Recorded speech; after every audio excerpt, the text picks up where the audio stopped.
Okay, good evening, everybody.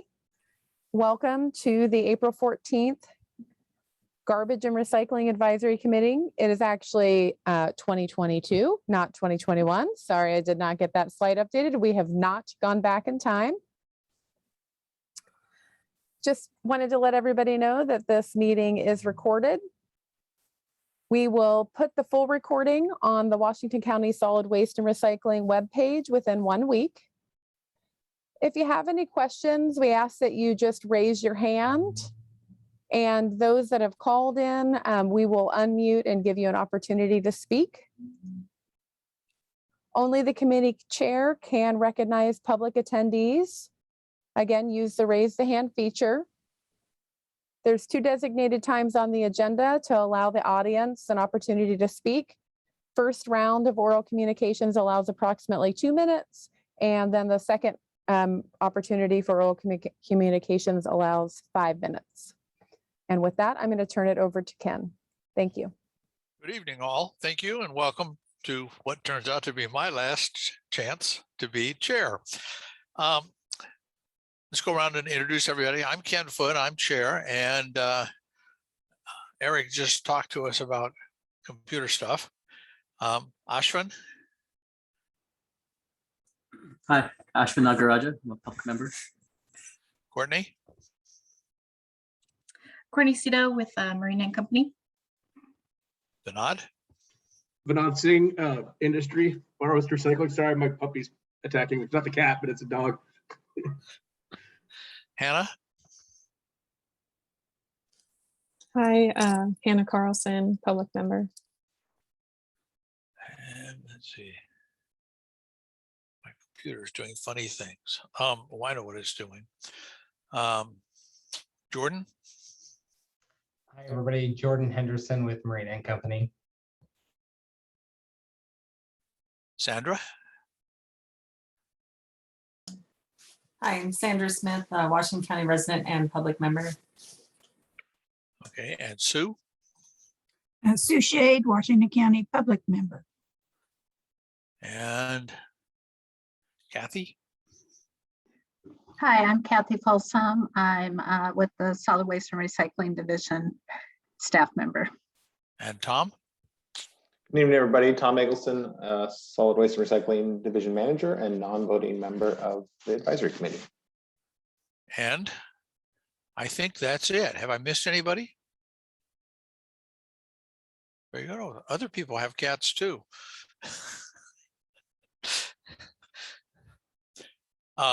First thing on the agenda after introductions and roll call is program updates from Tom. So you've got the floor. Thanks, Ken. Just a couple updates from me. I'm also going to ask Kathy to help us with some updates for the committee as well. So just 2 quick ones for me. I wanted to share with your committee that this week on Tuesday, April 12th, the Board of Commissioners held a work session to have a conversation about the additional recycling collection service that your committee talked about last month in March. The board did direct staff to return to the April 26th Board of Commissioners meeting with an action item for those 2 items that you all reviewed last month. So the meeting recording is available online. If you want to go to the Solid Waste and Recycling Division's website, WashingtonCountyRecycles.com, and look at the hot topics page on the left-hand nav bar, there is an update of that meeting and the outcomes and a link to the recording if you wanted to review that conversation with the Board of Commissioners. The other update from me is just kind of sharing that our business team has sent out notices related to the business food scraps requirement. It feels like so long ago that your committee and also the Board of Commissioners approved this requirement back in 2019. It was slated to go into effect in 2020, but was delayed by 2 years because of the pandemic. So that has now officially launched. Letters have gone out to businesses notifying them of that requirement and the year-long implementation window. So the team is gearing up and getting ready to go visit those businesses and responding to questions and follow-up requests from those businesses. We're also looking like our budget will be successfully adding a new position back that will support that work as we lost a position that was dedicated to that work during the pandemic because of the pause. So we're looking forward to having that capacity back on the team and getting staff back out in the field. Kathy, I'll pass it over to you. Thanks, Tom.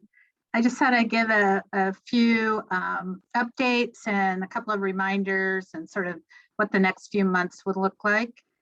So the first reminder is that the county is holding an in-person volunteer appreciation event next Wednesday at the Washington Street Conference Center in downtown Hillsborough. It goes from 5:30 to 7:30, and if you attend, they're going to have like food and a little gift bag and appreciation. So if you feel like coming out, there's still time to register. I did send you all the link, I think, a couple of weeks ago. But I'd encourage everyone that feels comfortable being in person to go ahead and, if you have the time, to join all of the fellow volunteers. So we have quite a lot of volunteers. They're not just on committees. They could be, like, in terms of this group, the master recyclers, or other volunteer groups. Animal Services has a lot of volunteers that aren't necessarily on boards and commissions and committees. So it's usually, I've gone in the past in person. It's kind of a fun event. So just wanted to remind y'all. Speaking of the board meetings, next Tuesday on the 19th, we're hopeful that the board will appoint a new GRAC member, a public member that would be taking Ken's place. Her name is Leslie Albert. She is very involved in volunteer activities. She's a communications specialist, and if she's appointed, she would be the only sitting member of the committee that lives in District 3. Then, in terms of future events, next month in May, we're going to have our annual rate review. Just a reminder that it's not the second Thursday, it's the third Thursday. This one and only time, that's May 19th, same time, same place, still a Zoom meeting. And then over the next few months, we're going to have some education and outreach presentations about what they do, and sort of like Beyond the Bin is one of them, where the bulky waste group is, just to bring some information to you folks that you'll have opportunity to ask questions and see what we're working on. And then in the summer, the Hillsborough landfill franchise renewal, it's a 10-year agreement, will be up for renewal. So, and that is an action item, so there'll be more to come on that. And then also in talking to the operators of the Hillsborough landfill, they have offered to set up sometime probably later this summer, when we're feeling comfortable, a tour of the landfill for those of you that haven't been there, or that have but not in a while. I've done it before. It's pretty interesting to see what a modern landfill, how they operate and what it looks like. It's not like what I remembered as a kid. It's not big mounds of garbage with seagulls sitting on top. So there'll be more information on that. And then finally, just one kind of process reminder. And I know I do this every meeting, but it's a plea to please remember to RSVP with me, to send me back a quick email and say you can be there or you can't be there. We've got a lot of action items, and they do require a quorum in order to have a vote that we can then send on to the board. So it's just, if there isn't going to be a quorum, then we'll have to do some rearranging, maybe on the meeting date, etc. So it would be really helpful if you all would continue to do that. And I think that's it for me. Just one more thing that I would like to kick off is to kind of do a round robin thank you to Mr. Ken Foote. You spent a lot of time on this committee. Kathy had informed us today that You were appointed 5 days after she started at the county, which I believe was approximately 15 years ago. And she said her hair was not gray at that time. So I just want to Exactly. say that we really appreciate your service, and you've been a great asset to the committee and the community. So I knew it'd been on a long time. I had no idea it was 15 years. Wow. Yeah, it was Thanks, November of Ken. 2006, Ken. Can you believe it? I can believe it, but gosh. Anyway, it's been a lot of fun. So thank you all. Yeah, I just want to express my appreciation. You've always been willing to meet with staff before the committee meetings. You've done, you've gone above and beyond to do some research and keep the meetings going. So from my perspective, I'm really sad to see you go. I hope you have fun activities for your second Thursday of every month. That doesn't involve listening in necessarily, unless you still want to keep up with us. But again, just a big thanks. I joined because I tend to complain, and I called Kathy to not Kathy, Teresa, correctly. Thank you. I'm having trouble remembering names. Don't get old, any of you, if you can avoid it. I called Teresa to complain about my then garbage hauler, who I felt was treating me improperly, and ended up being talked into joining the committee. And it's a habit I have. It just comes back and bites me. I remember when my daughter was in kindergarten 35 years ago, I called to complain about how she was getting treated and ended up on the school board for 8 years. So the other thing I want to say is my first issue when I joined is this has been a real learning experience for me over the years. And I came in and still have a strong bias against monopolies. I think we would be a lot better off with a different model. We can control all of the elements we want to control with just something that makes everybody get registered and approved, but having competition. But I have so far not been able to overcome the tremendous political power that the haulers have been able to bring to bear on this. And as a consequence, we in Washington County pay approximately twice as much as my friends in Minneapolis pay for their service. And they get to choose from 13 different haulers, each individual person and each individual household. They have had to deal with the kinds of competitive issues that people have, and garbage haulers can be fairly aggressive competitors. I know down in Fresno, where my mother lived, they had to assign different haulers different days of the week so they wouldn't be out at the same time, because they had haulers literally driving over the garbage containers of other haulers. So it can get pretty chaotic out there, out here in the Wild West. So thank you all. I've enjoyed it, and I hopefully have contributed something and enjoyed it. So has anybody signed up for all communication, Aaron?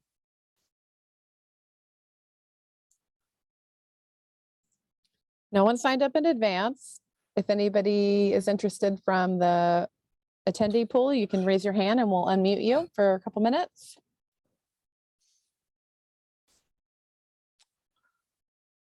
Going once, going twice. I say we move forward, Ken. Thanks. Let's go ahead with the reduced rate analysis. If you went online and got your material, you've got a slideshow that goes with it. And I'm sure whoever is presenting will go ahead and put the same slideshow up. I will. It's going to be the Aaron Stein show this evening. Starting off with the reduced rate program. I'm actually going to be co-presenting with our partners from Marina & Co, Jordan and Courtney.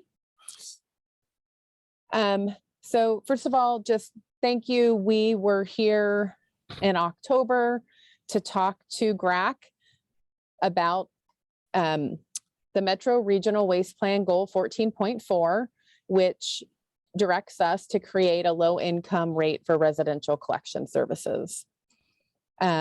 We got our ducks in a row. We contracted with Marina & Co to come up with a plan on how we could best vet this process. And with that, we are here tonight to present our findings. Well, we're not to the exact findings part, but our research method for development of a reduced rate program. Sorry, and I'm going to be multitasking here. So what we really concluded back in October when we were just beginning our research is that we had a lot of questions, and many of them couldn't be answered because there isn't a real model that we could follow for a reduced rate program in the garbage and collection waste system. There are other public utilities that offer this service, but nothing really unique to our business line. So tonight, I'm just going to talk a little bit about the project background and where we hope to go moving forward in program development.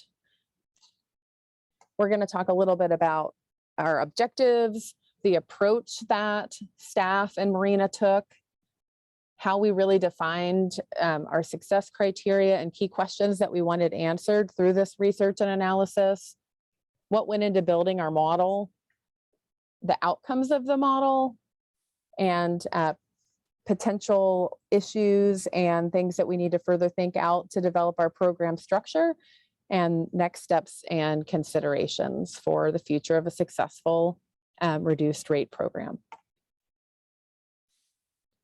So just a little bit about the objectives. I mentioned that it's the Regional Waste Plan Initiative 14.4 that directs us to implement a low income rate assistance program. And that really falls in line with one of our primary goals to help move the needle forward and providing equitable service to all of our community members here in unincorporated Washington County. And that's adopting rates for services that are reasonable, responsive to all the users' economic needs, and that are regionally consistent and understood.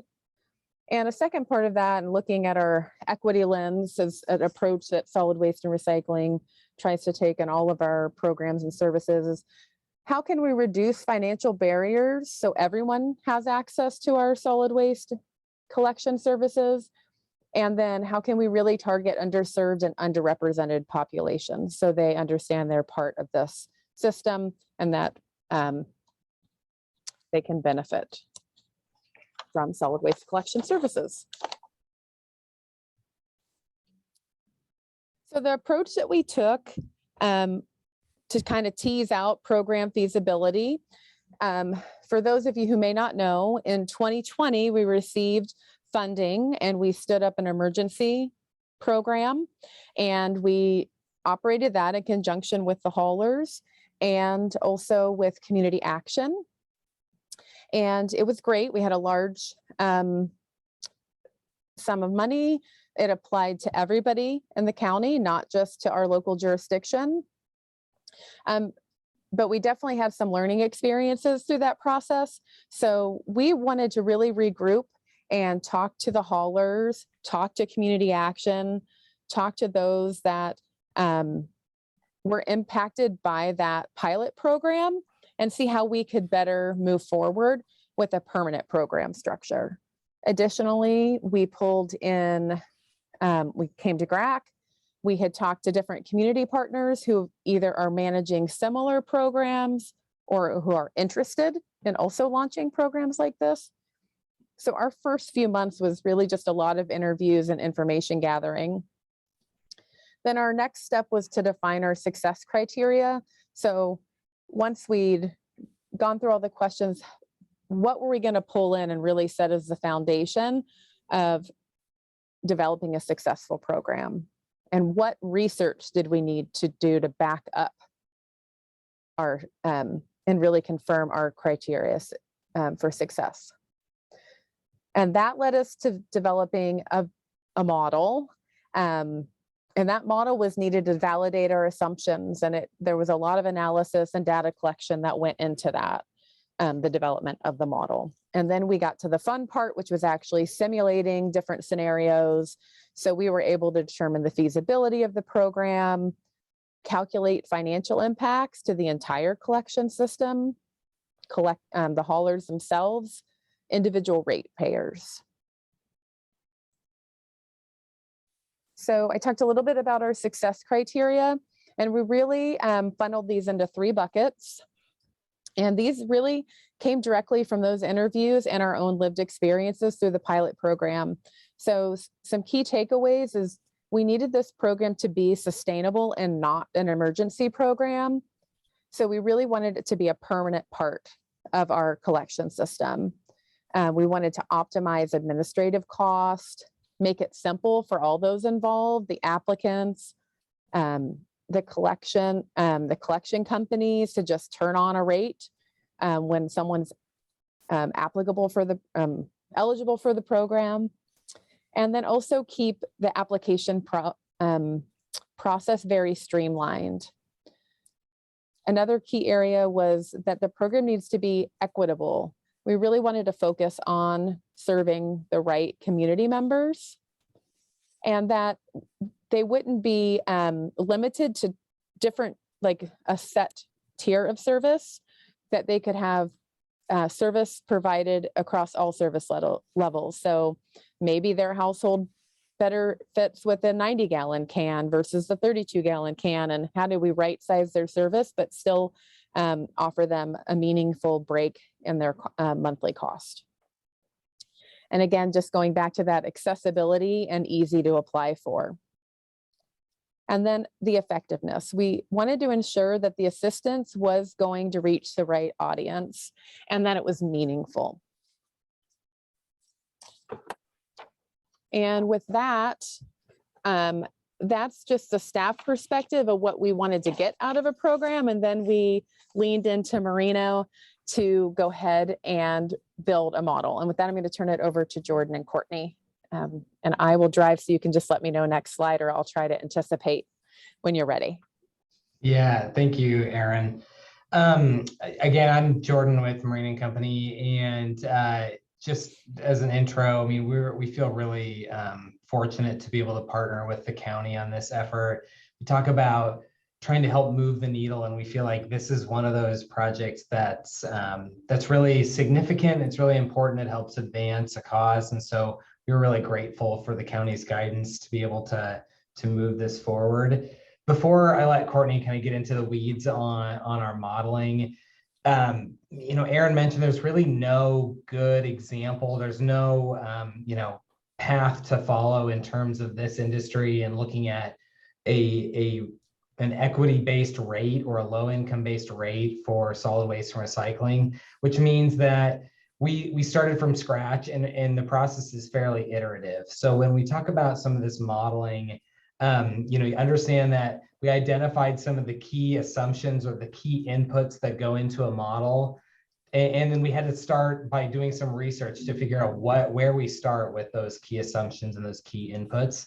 Courtney will walk through what those are. We like to talk about the assumptions as levers. When you move one lever, it impacts other areas or other costs and impacts. So when we walk through this, what we're showing you is the work we did to try and refine our assumptions to get to a point where we feel like we have a reasonable understanding of what this program might look like in actuality, which informs some of that feasibility level analysis.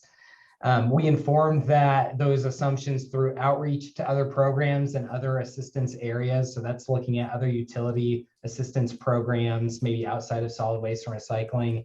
It looks like learning from the lessons that were learned as part of the COVID assistance funding pilot program that Erin mentioned. It looks like doing a really detailed analysis of demographic data to understand the current single family population in customer base for garbage and recycling, to understand what need is out there for this assistance.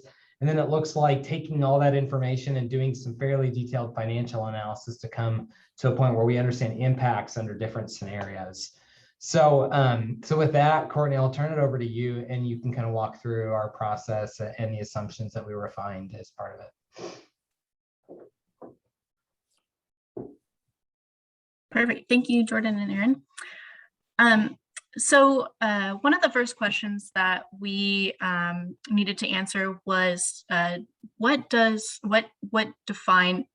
define what low income means in this program, and what population we would be able to assist with this program. And during our conversations with regional partner or regional programs in the area and benchmarking research of other programs, we came across this concept of conditional eligibility. And conditional eligibility allows potential candidates to use verification of their enrollment in other assistance programs as proof of their eligibility for this program. And as you can see across the top and on the side, the programs highlighted in light blue are programs that are commonly used as these conditional eligibility programs. Many of those are very well-established and mature programs run by at a state and federal level. So they're well-established and a good benchmark to use. So once we decided, so one of the benefits of the conditional eligibility is that it helps streamline the administrative process of verification and reduces some of the time and effort needed to actually get one of those applicants on board. But more importantly, it reduces some of those challenges that are inherent to the application process, such as access to technology, providing appropriate proof of income documentation, language barriers that we're hoping to address with this program. So it was clear that conditional eligibility addressed a lot of those criteria that Aaron spoke to about making it sure that it's accessible, easy to apply for, as well as efficient and optimized. So once it was clear that using conditional eligibility was the way to go, you can see from the table that using that eligibility, 185% federal poverty level was the natural threshold to use to define low income.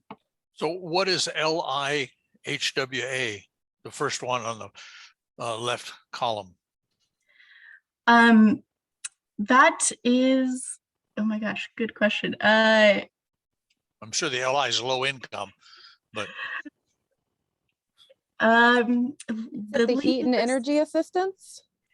I believe it's a water assistance, a federal water assistance program, but the low income household water assistance program. Yeah. Perfect, thank you. I didn't even know it existed. I'm glad to see free and reduced lunches are on there as well, which is a very comprehensive program. Perfect. Thank you. And I think that's it for that slide, Erin. Thank you. Okay.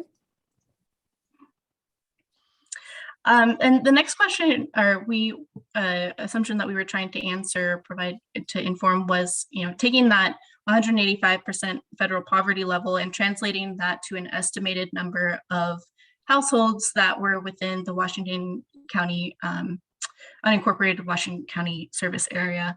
And another piece that was important for us was to use data sets that were well established and available to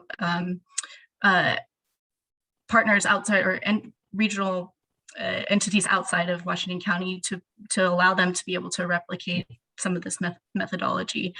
So we, in partnership with Washington County analysts, used the Metro Equity Focus Areas data set, as well as the CDC's Social Vulnerability Index, overlaid that onto the Washington County unincorporated boundary and the single family homes data to come up with an estimate of what percentage of customers would fall under a certain poverty level.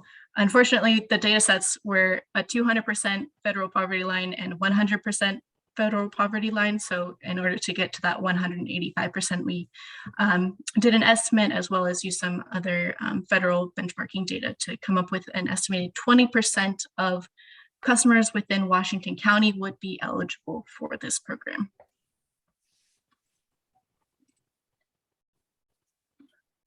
And then additionally, what came about during our conversations with some of the regional partners or regional programs in the area, as well as some benchmarking, was that 20% of the customers in Washington County may be eligible, but not 100% of those will participate in the program. So in conversations with Hillsborough Highlight and TriMet, they're estimating at full maturity they're between 16.7% for Hillsborough Highlight and 10% for TriMed of the eligible participants, of the eligible population, those would participate. And then also looking at a well-established program, the LEHEAP program. At full maturity, they estimate about 20% of their eligible population participate in the program. So all that to say, we landed on using a 15% participation rate at a full maturity.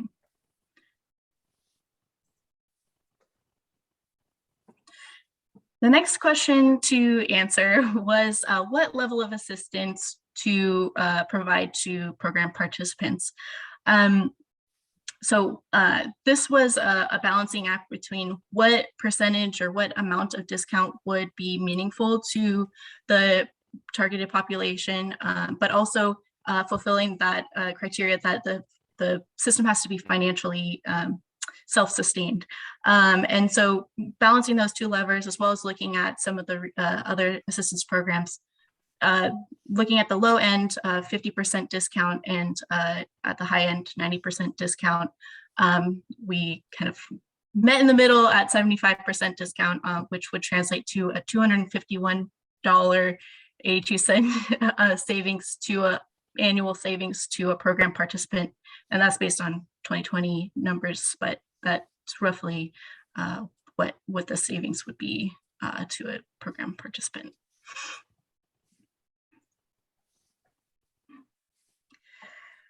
So all of that quantitative research and conversations with the program or regional partners, community partners, as well as the data analysis and GIS analysis, and as well as the criteria, we balanced all those levers, as Jordan mentioned, to try to establish some informed and reasonable assumptions that we would use in our financial model. And so just to kind of summarize what we just talked about, we're looking at using a 15% full maturity participation rate. So of those that are eligible for the program, 15% would participate. It'd be a net zero impact to the system, in that the cost of providing the discount, it just shifts from somewhere within the system. A 75% discount offered to program participants. 20% of existing customers would be eligible for the program. And then one piece that we'll speak to later is that the administrative costs could be funded through existing revenue streams.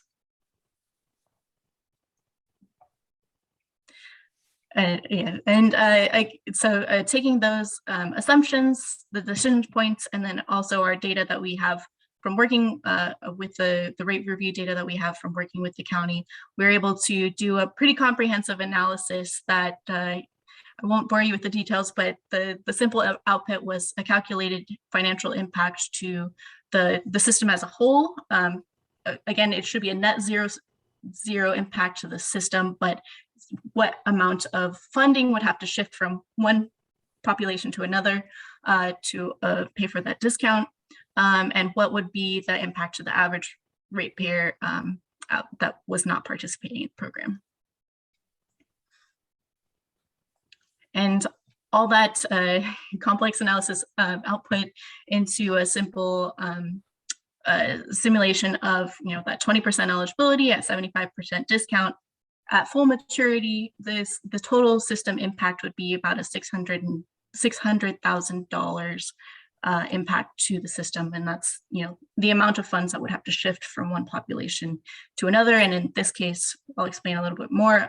It would be shifting from spread across the ratepayers to provide that discount to the selected participants.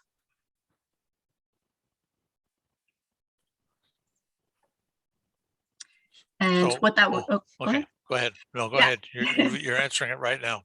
Perfect. Yeah, so what does that look like for a standard ratepayer? At full maturity, that would be using 2020 rates, that would be about an annual impact of $8.37 to a standard ratepayer, which translates to 70 cents per month or per cycle increase in fees.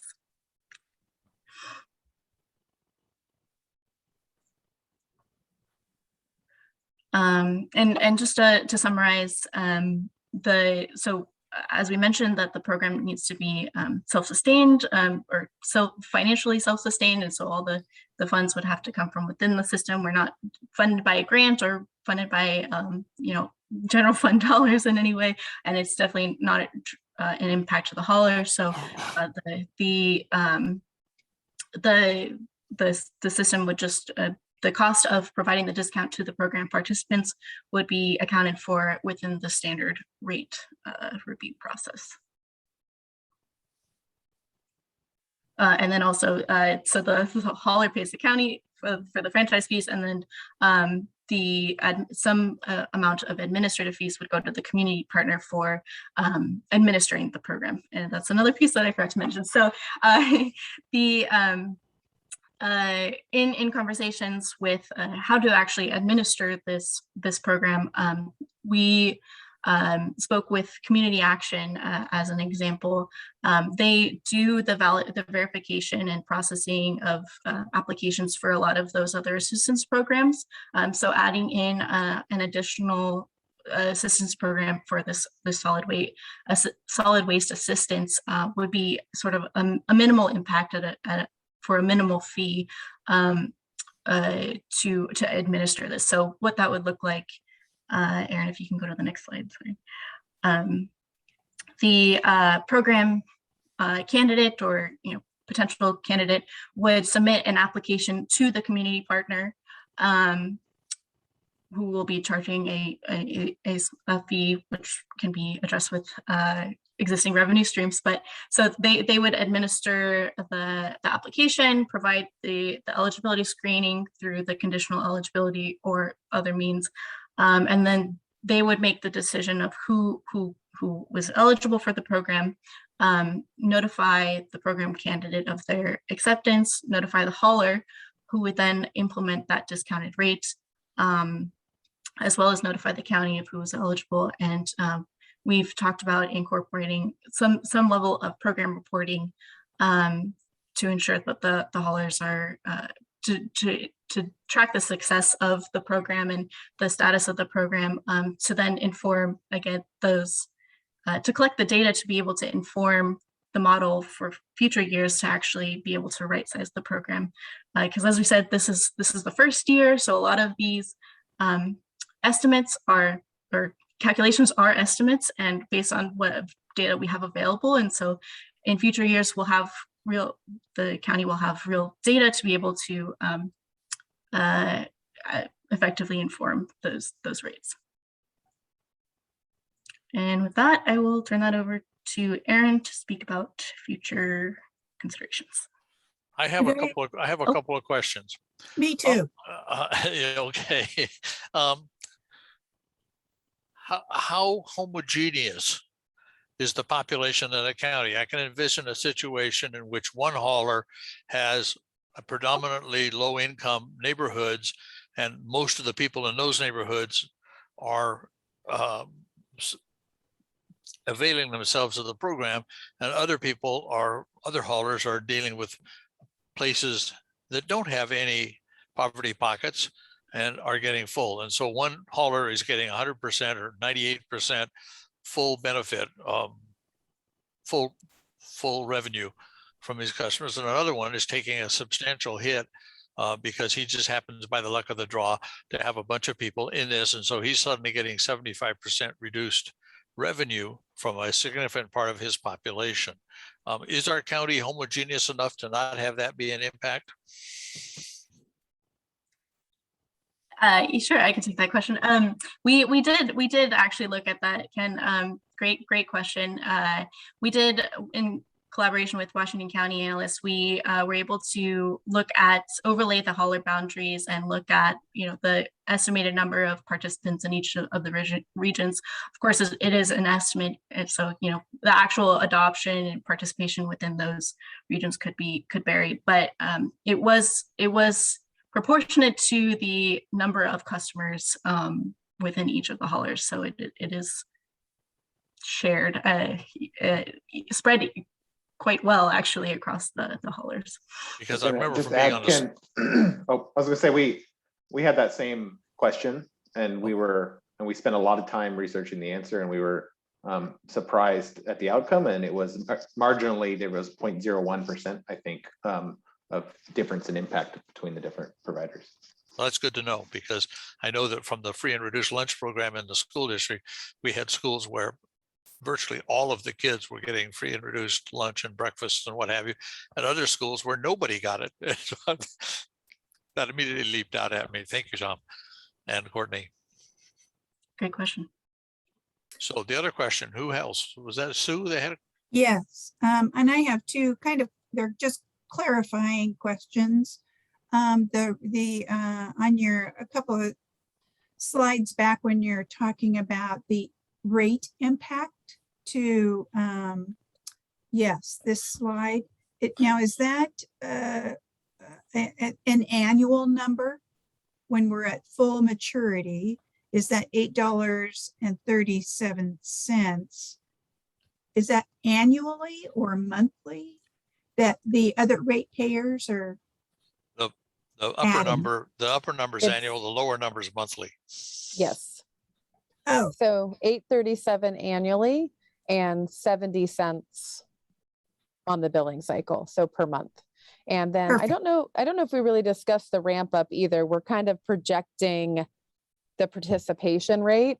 So just based on best practices and modeling, we're anticipating it could take 4 years before we see that full participation rate of the 15% of the 20% eligibility eligible participants uptaking in the program.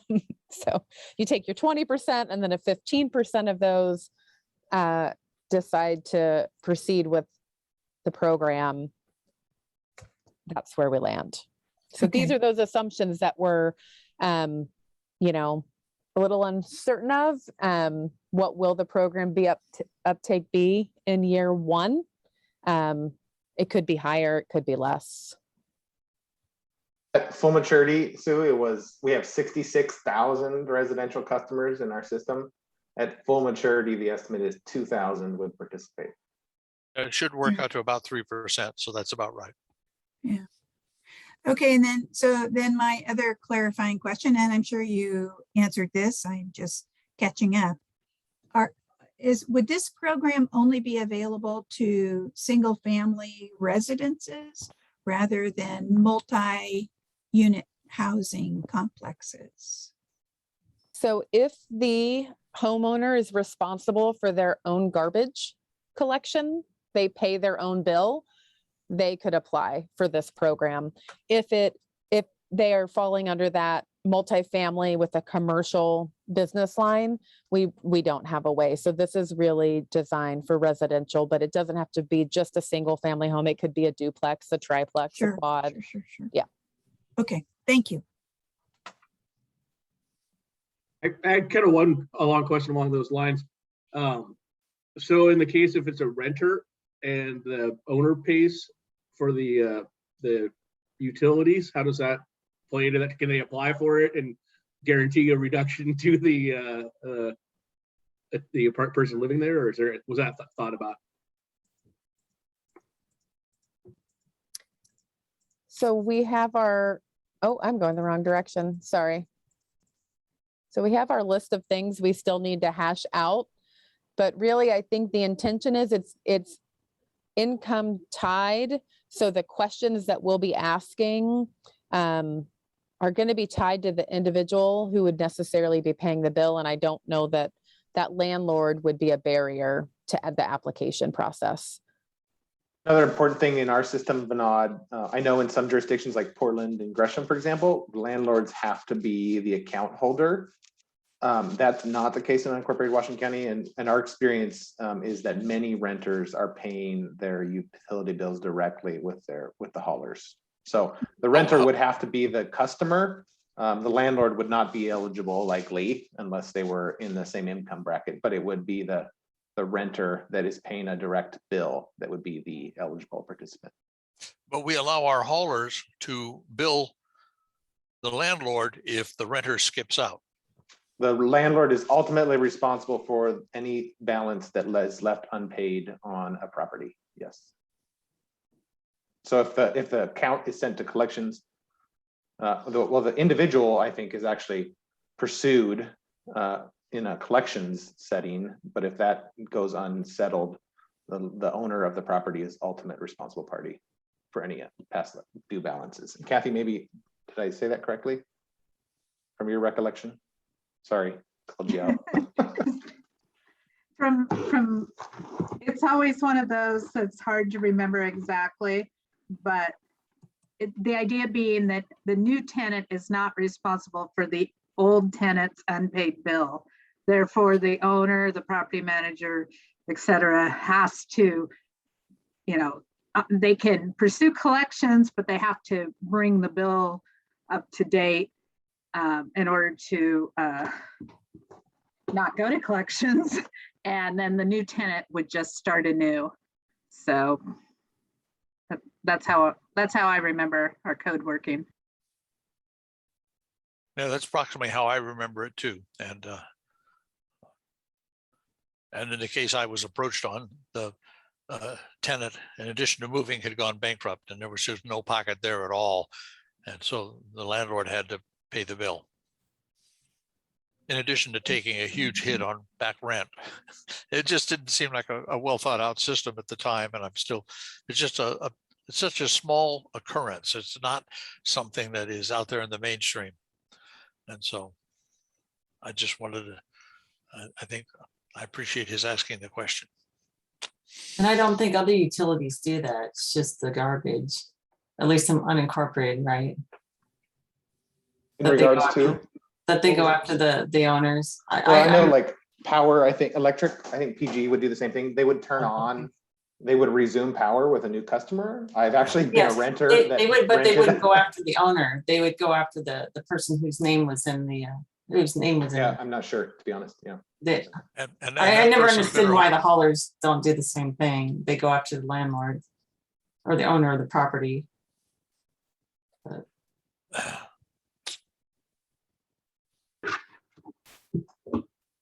Okay, any other questions? I have one question. Is there an actual cap to how many people can participate? Or is it just, as many people who are eligible can participate and we absorb the cost as that happens? If you meet the criteria, the way we're building this is that there would not be a cap. And that's where also the modeling could fluctuate, where we actually could see a 50% uptake in year 1 versus in year 2. And then it's a rolling. The anticipation is we haven't set the renewal period in the process yet. Ideally, if they're eligible for 2 years, there will be people coming on and off the program, but that level should hopefully remain fairly static. And if we are on the high end, when we look at some of the federal programs that have really high uptakes, Medicaid, Medicare, those types of programs are longstanding and they're federal. The more regional and local programs, they tend to have this lower participation rate. So I think we are feeling fairly sound in our numbers that came out of the modeling, that there wouldn't be a huge disruption to the system. A couple cups of Starbucks coffee for the average ratepayer to really put some good funding into other community members' pockets. A couple tanks of gas. Yeah, that makes sense, but I imagine something like COVID happens, suddenly there's a sudden uptick in people who, want to request it, if there's a way to control that.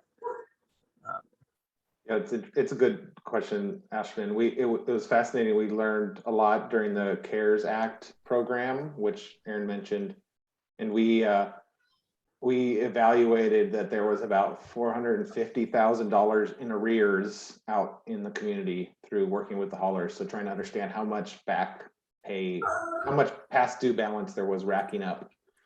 And we looked into some research and some done by the US HHS, kind of understanding program participation and beneficiary participation versus eligibility. And 25% was like the gold standard for utility assistance programs like heat and water. So we used 25% for our funding request for the CARES Act funds because we thought this is COVID, people are in a hard spot. We need to aim high. And we requested $120,000 from the CARES Act to fund 25% of the arrears. And we ended up only getting about 12.5% through that 8-9 month period. And that was pretty high eligibility, 60% area median, which was something like $59,000 for an individual, which is pretty high for a program like that. And so that was artificially high because of the COVID situation as well. So I'm pretty shocked by it myself. I would think that more participation would be higher. It's very interesting. So Vinod, your hand still shows up. Do you need Yeah, I help? just had a quick Okay. kind of a follow up to your question. So if I know you did the groundwork and you found the studies, but what if there is a situation where it's disappropriate or just disproportionate on a certain hauler? Is there a way to true them up, or is that going to be somehow addressed in the rate setting? Has that been?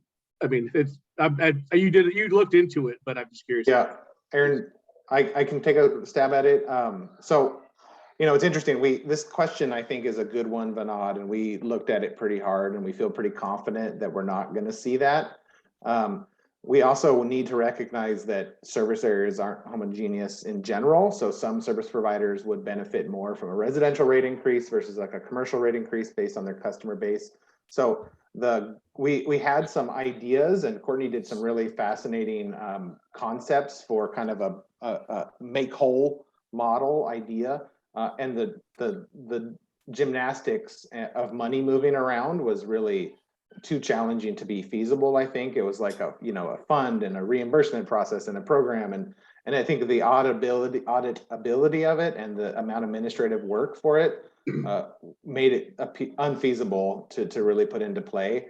And so then we really spent time researching the kind of understanding the differences in the service areas. And like I said, we were happily surprised to see that it wasn't significantly different. And I think a big part of that is that Waste Management is our largest hauler in our community, and they have a huge service area. And so their service area really evens itself out over the base of the community. And none of the small haulers, like, West Slope is one, for example, he has 150 customers, and it's not isolated to a lower income community pocket. And so they wouldn't be disproportionately burdened. So really the scope and the scale of the service areas has kind of evened out those impacts for those communities.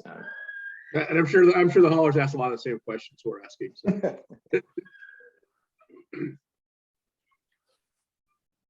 Does anybody else have any questions or comments? Then thank you very much. And let's move on. I do see, Ken, that in the attendee pool, Jacob has his hand up if you are interested I don't see Jacob. Thank you. Okay, go ahead, Jacob. I think, Aaron, you're gonna have to give him permissions.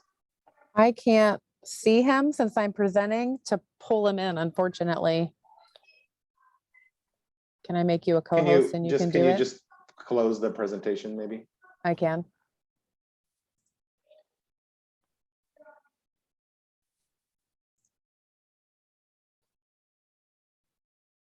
Okay, Jacob. Thanks, Aaron, and thank you, Ken. Just had a couple questions about the presentation. The estimated community partner fee that was listed wasn't listed in the slide. I think, Courtney, you said that you had talked with some community partners, but there wasn't a estimated fee there to administer the program. I just wanted to ask about that. Next, I can just take my questions off. I did have a question about whether the community partner would help those who have a high barrier to entry. A lot of times with community programs, it's some people are disproportionately affected by the paperwork and forms and they don't sign up for programs not because they're not eligible, but because there's a barrier to entry, whether it's a language barrier or forms or proof of eligibility for income, if you will. And I was wondering, in addition to validating existing eligibility through the programs listed, if the community partner will be able to offer assistance for those that are eligible but have not already gone through other programs. I wouldn't want to turn someone away to say, go see if you can get SNAP benefits first and then come back to me. But if they're local in our district and we can help increase the number of system users or right size someone who doesn't have the right size can by giving them reduced rates, if we can help them get into the program. And that, Ashvin, you asked that. One of my questions was, is it, what if eligibility goes up, or if we can get people in, and is that capped? So those are some of my questions I had. Thank you. Thank you, Jacob. Sure. Great question. So to start off with the administrative fees, we kind of glossed over my last slide, which was next steps, which is really solidifying getting those estimates. We are looking at maybe $15 to $20 per applicant on an administrative fee, potentially $15,000 a year. So the administrative cost, if we stick with setting up the application through one provider, is very streamlined. And yes, that barrier to application is one of our key considerations. When we were talking to other partners, those that had higher income thresholds, for example, TriMet, they're at 200%, and they really struggled with getting applicants into the program because of all the extra steps. The conditional eligibility is a key component, but then also just keeping it simple. We're not going to be asking for a breadth of financial information, just basic proof that you meet the income requirements, and then you're eligible for the program. And the other part of that was discussed at length is that a lot of people who are at that poverty threshold, they come in and out of that threshold. So really setting a eligibility and a program criteria that won't bounce people in and out of the program. And in looking at that, we're really strongly considering a 2-year commitment. They could voluntarily take themselves off, but once they've applied, they would really only need to go through that application process every 2 years, which makes it not so daunting of a process to go through. And if they're, seeing that flux of income, they're not having to apply and then reapply. Once they're in, they're good for 2 years. We're accounting for that in all of our modeling, and then could reapply closer to their expiration at 2 years. So I hope I got all your questions there. Yeah, yes, thank you. I just, and it was about just if there was a large influx, and I think that Ashford talked about the models estimate for 15%, but if there's more that are estimated, how that would pencil out.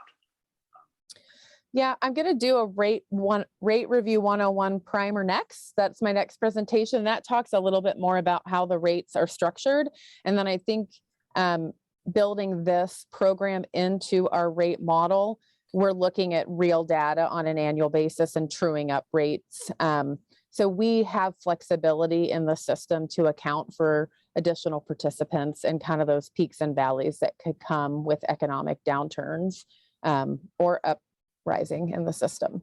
Thank you. And then Vinod, you're the carrier representative. Is that industry representative? Is that right? Well, I'm not a hauler. I work for a processor, so I have a kind of a rudimentary knowledge of this. But we got rid of the other industries. That was sort of the concern. Well, my question was on the hauler side. When the program's implemented, would this help reduce costs on the hauler from, say, a can pickup 1 month and then a can drop off, and then they're constantly either disconnecting, reconnecting service, they're picking up cans, or you have someone who's in arrears for several months and the service is then cut off and they have to go back to, say, the landlord or another party. Would this help alleviate some of that? That's an interesting question. I think it's more of a continuity thing. So you're not adding and dropping people off. I don't think it's just giving assistance to the people that are struggling to pay it would be my take on what you guys are proposing. It's more of an assistance program. It's not, I don't think it's going to change the people moving in and out of locations. Oh, okay. So the care, yeah, I just, in where I'm at in unincorporated Washington County, we have had people who go off service because they just, Waste Management would then cut them off, and then the cans are picked up, and then all of a sudden, 2 months later, the cans get back. And I was just thinking that this might help actually benefit the hauler in some way to keep the service the same rather than to fluctuate in and out of service for a single residence.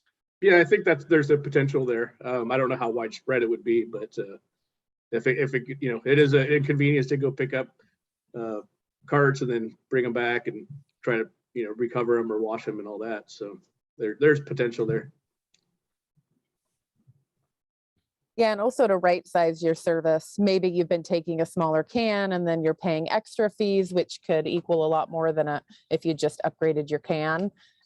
So maybe multi-generational households that have been just getting by with the smallest can possible to maintain service, we can get their service levels right sized for better overall servicing of our community members.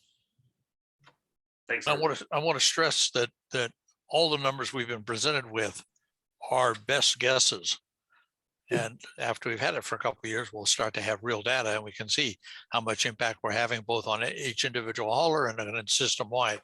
So in something like this, you just put your thumb up and see how the wind is blowing and hope you get it more or less right, and then fine tune after that. Courtney's last 6 months of work were a little more than a thumb in the air, but I get what you're saying. I agree. I appreciate it. Sandra, I see your hand up too. Yeah, I had a question. Will this extra charge be like an itemized charge on the residence bill, on the regular residence bill, or it's just built in? The intent there'll be the standard rate. And then those that received the reduction would be the percentage off that regular rate. So it would not be itemized. It's just going to be a flat rate that the standard rate payer pays. And then if you're eligible for the reduction, you will see that reduction on your bill. That reduced rate, just a different rate gets turned on your bill. This extra money doesn't go into a kitty to go directly to the people. It goes to the haulers, basically. So if they come out with a profit, if we somehow overestimate this stuff and not as many people apply, then what happens? It's going to be adjusted in real time with the rate. This year one is kind of the big what if year. How much money do we need in the system to bear the burden to get it off the ground? And then after that, it would just be through that regular rate review process of assessing the revenue and then adjusting the rate to cover. So in theory, Sandra, if we overshot and the haulers over-earned and they hit over the target on return of revenue, then the system could see a rate decrease across the board to account for that in the following rate review. And this will be reviewed once a year? Once a year. Yeah, we also have to develop, oh, sorry. Go ahead, Jordan. No, I was like, Aaron, really quick, that kind of goes back to that scaled adoption graph that we talked about earlier. We know 15% of the 20% eligible might be full maturity. You'd likely maybe start a little farther down the adoption curve based on what we've heard with other programs. So you may not start at the full 15, you might scale it down to a year one adoption rate or something. So is Washington County going to help with the communication of this, or is it just going to kind of appear over the time? I know like when the recycling rates went up, there was a lot of pearl clutching and how do we communicate this? And I use the hamburger reference too, Aaron, so I'm glad you use it. But are you guys helping out with that messaging, or is that up to the haulers to decide if they're gonna say your rate going up? I think the number one takeaway we learned, and it kind of goes to the caller's comment about barriers to entry, is the more we can network out this, and be it on their bill, haulers' websites, our websites, communicating it out on social media, hopefully the larger audience we can reach. And then also that right touch point. Some individuals, it's just a simple ask. So if they're at a partner agency and they're qualifying for conditional eligibility, sure, it's a check mark. Other individuals may be reluctant to take this, and it's just meeting people where they're at. We do a lot of work with other community groups. So we're hoping to build that network, not only within county programs, but also other community organizations.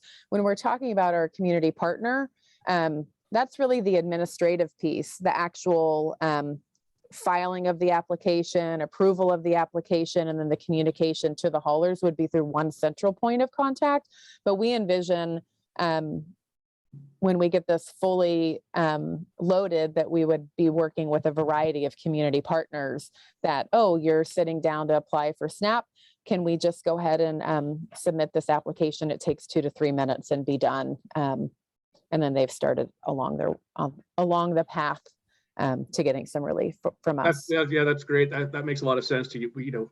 Those organizations and groups like 211 and stuff like that have the information. And WIC is an internal Washington County program that would also be a conditionally eligible program. And so it's the same department as us. So there should be some partnership opportunities there. The other thing I think that TriMet does that is very interesting is they have created kind of a community ambassador model where they've gone out and entered into small agreements with a bunch of community-based organizations so that they are basically program referral points, so that in a variety of programming at different community centers or community-based organizations, they can refer folks into the reduced fare or reduced rate program.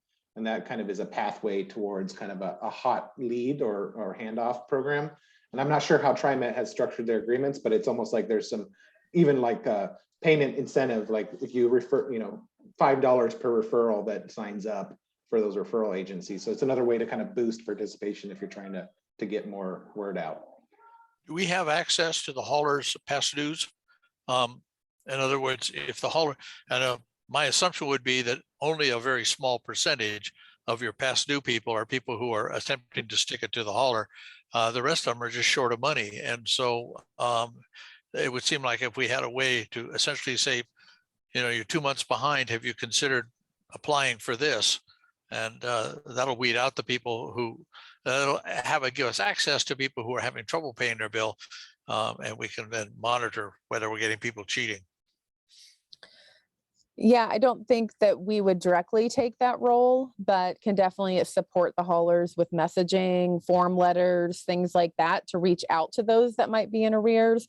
Also, they all have different customer service support systems. So depending, could they do an outbound call? Can they do some special messaging around that? Absolutely. I mean, that's what we want to establish this program for. So it's for everybody. And yeah, maybe it doesn't solve all the past due bill, but if they are at a good point to move forward, that can be really helpful, especially if they need the extra funds to bring themselves to current.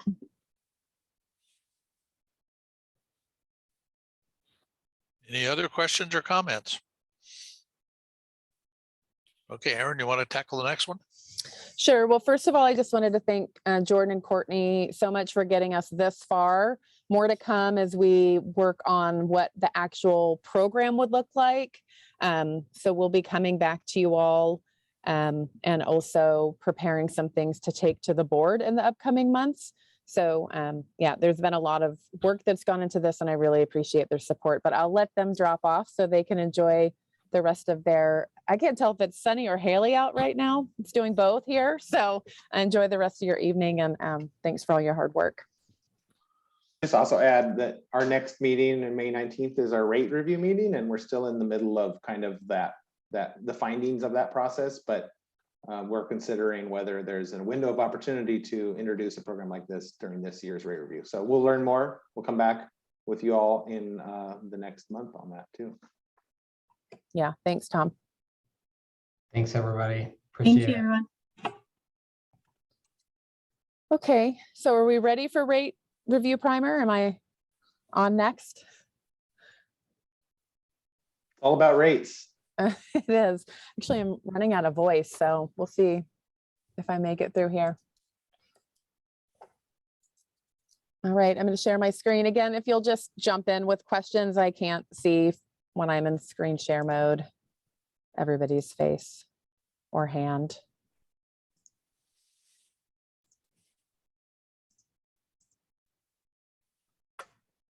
Okay, well, again, Erin Stein, Operations Supervisor with Solid Waste and Recycling. And I'm going to do a Rate Review 101 course. As Tom mentioned, we are in the middle of our rate review process. And I'll tell you what that looks like in a little bit when we talk about our timeline. So I am going to be reading some notes because I got to cite some code and things here. But why do we set rates for unincorporated Washington County? Well, it's in County Code 8.04.33A. There's an annual rate review process which ensures any garbage and recycling collection rate changes, increases, or decreases are fair, just, reasonable, and sufficient to provide proper service to the public, but also allows for a reasonable return to the certificate holders, AKA haulers.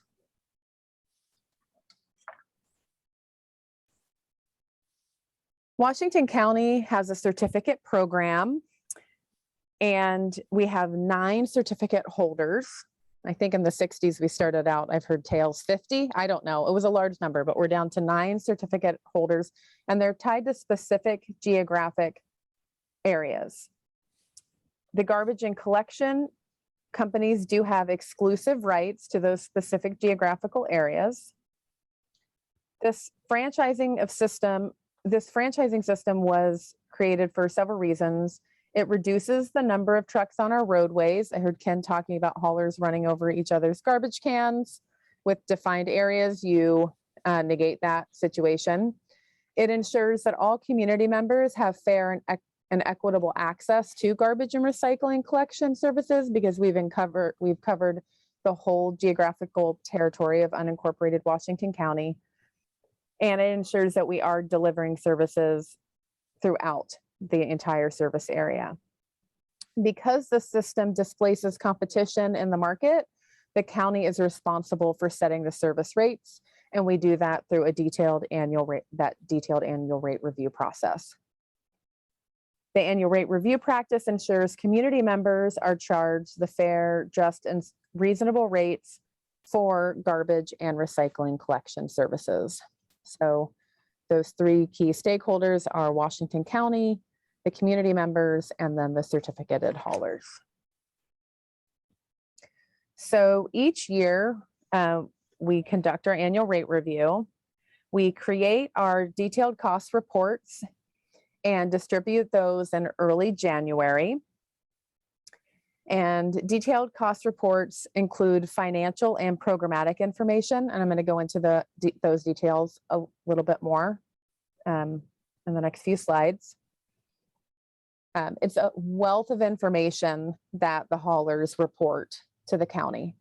It takes several weeks for staff and our contracted CPA firm to review that programmatic data. And then we will follow up with site visits, and those could be virtual or in person, just to hash out any adjustments or anything questions. We look at year over year changes. We'll account for anomalies. For example, last year's rate review process, all the impacts from COVID and material shifting from different markets. We saw the commercial market take a dive and the residential market really thrive. Then in late April, we come up with a final composite, and we will work on what the return on revenue is. Then late May or early May, we'll take those results to the Haulers Association. Mid-May, we come to GRAC, and our intention of coming to GRAC is to get to review our findings. And then if rate adjustments are needed, we would ask for you all to help us move that along to the board. It will become an action item.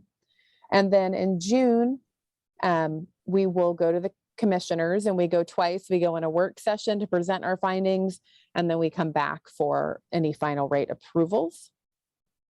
A change for this year's rate review process is before rates were adopted on July 1st, and often the letters were just going out on July 1st to all customers. And we received overwhelming feedback that some customers weren't even getting letters till several weeks after getting billed. So with that, we are implementing an August 1st implementation date. So everybody should have 30 days notice prior to seeing a new rate on their bill. And we got direction not only from a number of community members, but also from the board to make those adjustments. Okay, so where do our rates come from? There are a ton of historical studies that were conducted that established our base service rates, and these included can weight studies, tonnage analysis, operational cost. All of these flow into those detailed cost reports. They cover all the haulers' financials, and then so they report their total company, and then they actually allocate their costs directly to unincorporated Washington County as well.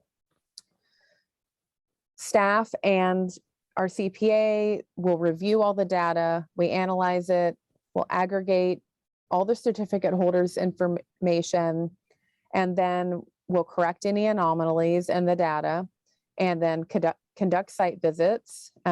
Site visits could be to look at operating systems or to pull additional financial information that is not submitted in a detailed cost report. And just basically we want to true up to make sure what they're reporting to us matches what they have on their books, and then adjustments are made. As this is a cost-based system, we look at the return on revenue, and the board approves that return on revenue. And for the last few years, it has been a 10% target range. And we'll look at each line of service. So can cart or residential could receive an increase, while a commercial rate could drop in any given year, or drop box could remain static. So we look at the total composite ROR for the whole system to see where we're at, how strong the system is, and then we look at each line of service, and then that allows us to adjust accordingly. And then the goal of the rate review process is to level set the system. So we get a fixed return on revenue, and as I mentioned, that 10% has been the standard. So what's our cost of service model? It's using the return on revenue methodology. It's pretty basic. You just take all the revenues, you subtract the expenses, that equals the hauler's profit. Then we're going to take that profit, divide it by the revenue to get that return on revenue, and that target's then 10%. Each year, the actual system expenses and revenues from the full prior calendar year, so we go from January to December, are determined. If the prior year system ROR is more or less than that target ROR of 10%, then we adjust each line of service. And the goal is to set uniform collection rates that provide revenues that will cover allowable collection costs plus the profit margin. And there are variations that do occur between rural and urban areas, and those basically account for transportation costs for hauling materials further. So the data included on the DCRs. It looks like Hannah has a question. Oh, yep. Go ahead, Hannah. Sorry, I forgot you couldn't see my screen, but thank Yeah, you, Thomas. thank you. I was curious to know if any like volume studies have been conducted in recent years in terms of like on the ground, because at least I know the city of Portland does weight collection studies at the single family level, weight data collection, I should say, at the single family level, just in terms of how much volume is actually passing through and being hauled around by the haulers trucks. I was just curious if there's anything like that in recent years. I'm probably gonna defer to Tom or Kathy on that. So barely know. A lot of the data from the can weight study, Hannah, is used in kind of the difference between the container sizes and the cost differential between those container sizes. And it also is used in data to make projections that are feeding into Portland's rate review process. Our model, as Aaron described, uses real data from the previous year, and we don't make projections. And so we don't talk about what future costs might look like and how those costs might shift. So can-wait studies are still important for our system in kind of making sure that the 20 gallon versus the 32 versus the 60 is priced right. So it is something we've talked about, but we haven't done a study lately, and we've also become less confident in relying on the work of Portland's can-wait study because of their every other week garbage program. And so we presume that it wouldn't be very applicable data here. So I know there's some other jurisdictions that are interested in doing that study to check where we're at, but we haven't done it lately. Okay, yeah, I guess I was just curious about changes in volume. And I guess if we're talking about specifically unincorporated Washington County, we wouldn't necessarily see a change in volume due to like the diversion of organic waste, because that's specific to like Hillsborough and Beaverton. Is that right? At this point, yeah. Yes. Okay, thanks. So while we're on the 10% ROR page, there's two ways to handle that. And one is return on revenue, the percent of your sales, and the other is return on your investment, ROI. And ROR is always hideously more money than ROI. And the haulers, quite understandably, have resisted a great deal any kind of transfer over to ROI, and because they know it would reduce their profitability. So for newer board members and everyone and what have you, I think it's important to understand that the haulers get not only an egregiously high return or baseline profit, but they have no marketing costs. And so in terms of being a small company or even a large company trying to deal with these realities, by removing all of the marketing costs and then adding in this excessively high return on revenue, we end up with a situation where essentially haulers are guaranteed. I mean, you got to work hard, I'm sure, as a hauler to go out of business. And it's only because you can't compete. It's the smaller people that have trouble, and they have it because they can't really compete with the large, efficient waste managements and Allied and Republic. So just my 2 cents worth as a parting shot as I leave. So go ahead. I was just can speak to it a little bit. Yes. The return on revenue is a standard in the solid waste industry, and return on investment is not necessarily, although it is pretty capital intensive to start a garbage business. It is not as capital intensive as, say, building a power plant. And in like the power industry, they use a return on investment often as their model, but in garbage, it wouldn't be enough of a financial incentive to really incentivize, I think, participation in the system. So the ROI model doesn't really fit with the necessary capital investment in the solid waste collection industry, and that's one of the challenges with that ROI approach. And I think part of that is really trying to understand how much revenue is in the system and how much available profit is. The other part of it that I think is easy to miss is that the 10% target is a system target. So there's 9 participants in the system, and say if the system is $10 million, it's 30, but for easier math, I'm going to say $10 million. 10% is $1 million.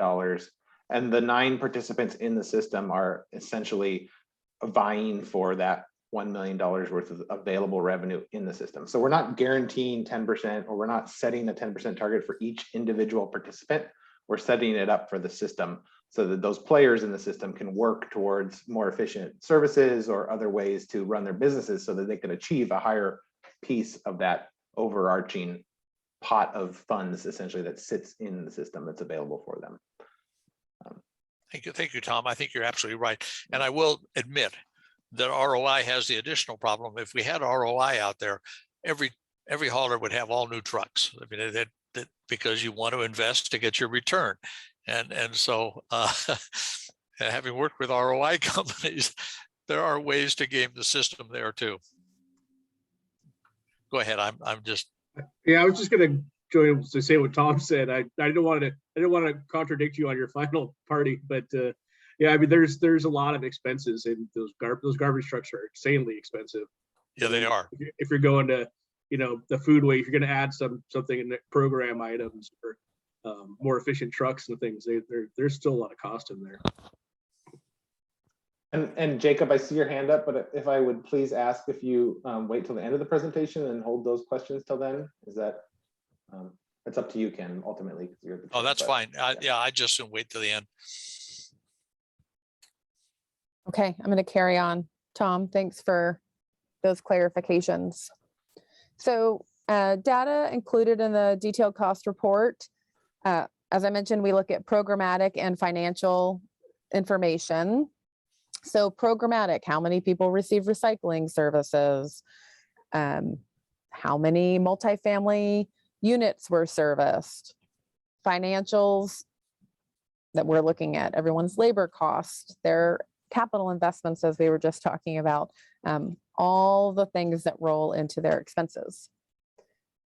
So they're discussing and sharing with us their wages, labor, finances, equipment, their customer counts, their operational expenses. And then we are looking at direct costs. So these are the expenses that the company can easily connect or directly tie to unincorporated ratepayers. And then we're also looking at indirect costs. So those are shared cost, office space, operational cost, equipment that might be used in multiple jurisdictions. And when we take our deep dive into this review, we have an opportunity to make adjustments to kind of true up their reporting to align with what we're actually seeing in their financials. And if any adjustments are needed, we work with Marina & Co. actually as our CPA firm, and we come to GRAC in May with post adjustments. So we get our initial reporting, we hash it all out, we do our site visits, and then we get our final numbers, and then we come back to GRAC with our rate proposals. So what are some things that need to be considered when we're talking about whether a rate change needs to be granted? Are the haulers adequately investing in facilities and equipment? Are they following local wage scales? That's been a hot topic. How are you maintaining and holding on to employees right now? What's their concentration customers in their service area? Did service lines shift? Methods of collection and transportation, length of haul to disposal facilities and that cost of actual disposal. Are they going to the most efficient place to dump their materials? Looking at a reasonable return on the revenue.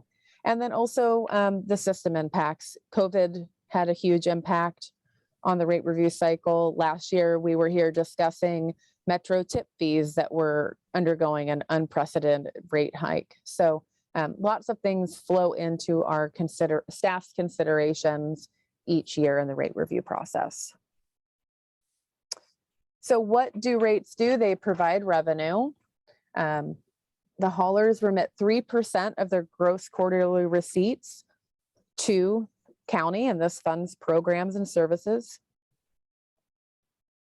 They submit that in the form of a gross receipt payment, and we get those on a quarterly basis. And what's a gross receipt? A gross receipt is the total amount of revenue received, and it's not the total number of invoices produced. So this can vary greatly among the haulers based on the billing cycle and their any collection issues they're having. The gross receipt payments, they fund our programs, and then any overage does sit in the county's general operating fund. So what are the ultimate outcomes of the rate review process? The county wants to confirm that the garbage and recycling rates are fair, just, and reasonable. Not only do we look at our detailed cost reports, another item that I'll be pulling together is what all of our jurisdictional partners are charging for rates.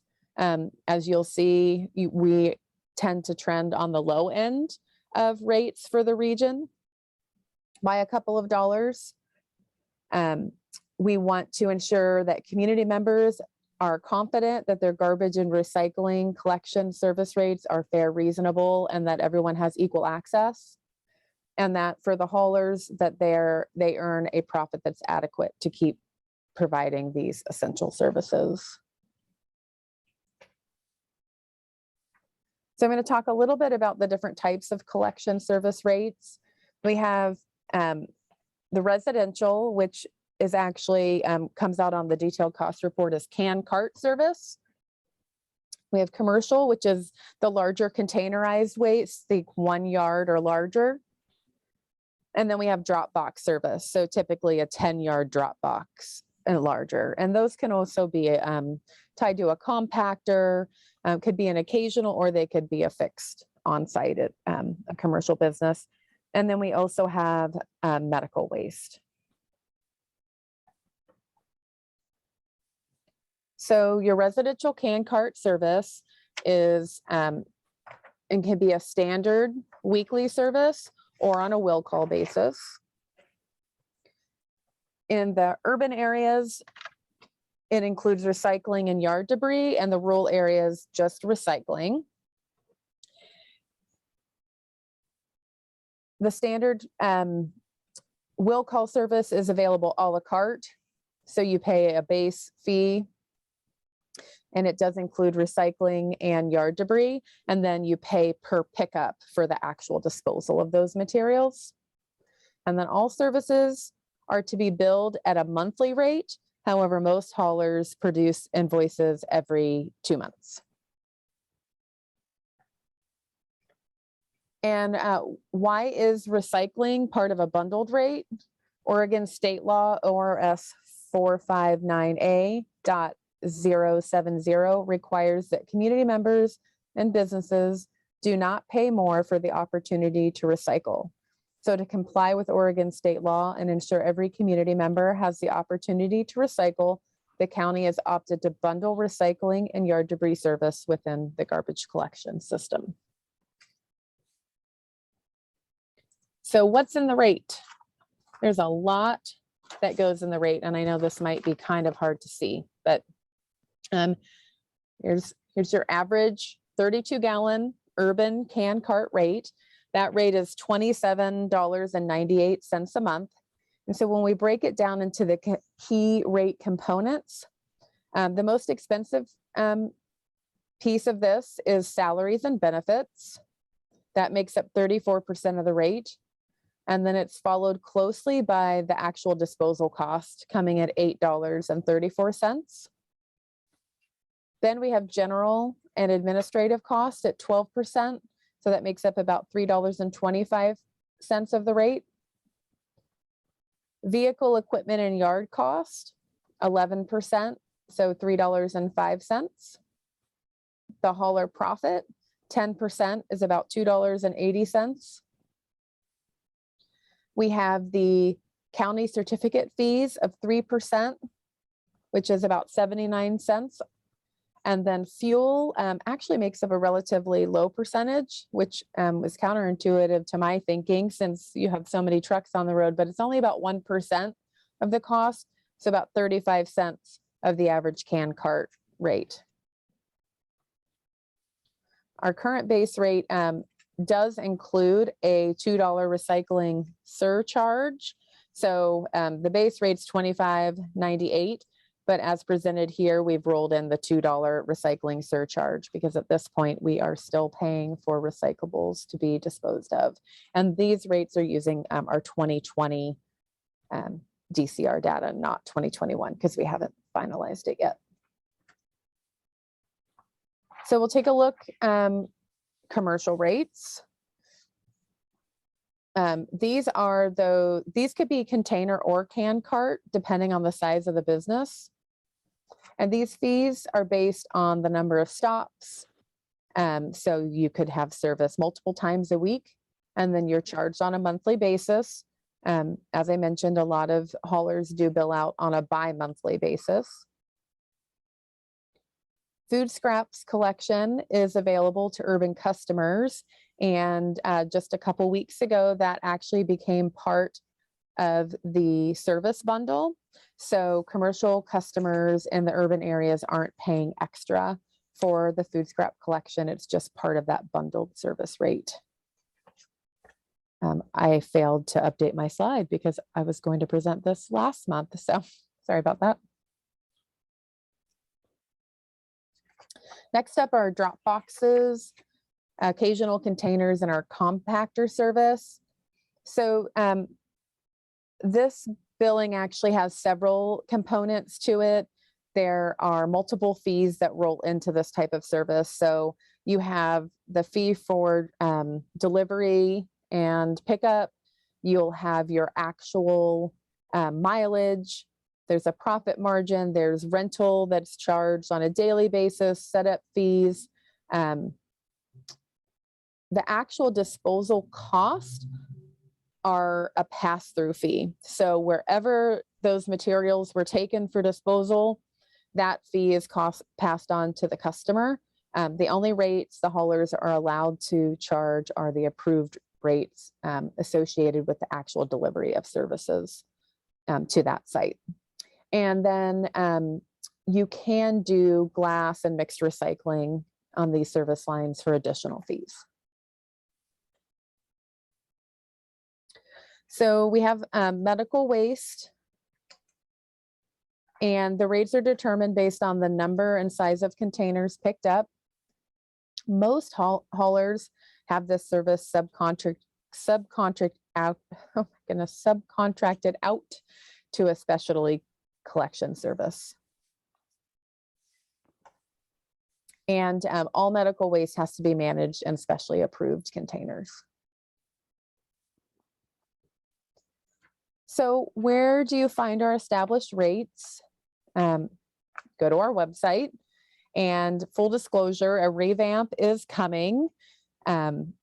We want to add additional transparency, not only into what the rates are, they're kind of buried on the website right now, but how the process moves forward, what's into the rate setting process. So we are going to be working on additional content this spring, and then ideally with the launch of the with the rates later this summer, we'll also be rolling out an updated website. But as for right now, you can go to the solid waste and recycling page, and about midway down on the home page, you can click "These are my rates," and it will pop you up to this button. And then we have everything attached as a PDF. But haulers can always, or ratepayers can always call their hauler to discuss current rates. We're always encouraging them to right size their service, be it a residential or a commercial customer. It never hurts to get additional guidance to help with container size or adjusting your frequency. That will help you keep your cost in line. And then when a rate changes, as I mentioned, we made the adjustment that we distribute letters to all ratepayers. And for 2022, ratepayers would expect those adjustments to happen on July 1st to provide 30 days notice for any rate change implementations that would occur moving forward on August 1st.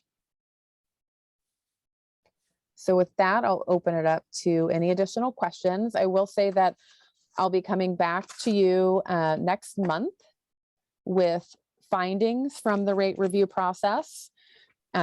We'll talk about the return on revenue. We'll look at each line of service, and then we will know how to best move forward with making any recommendations for rate adjustments based on each line of service.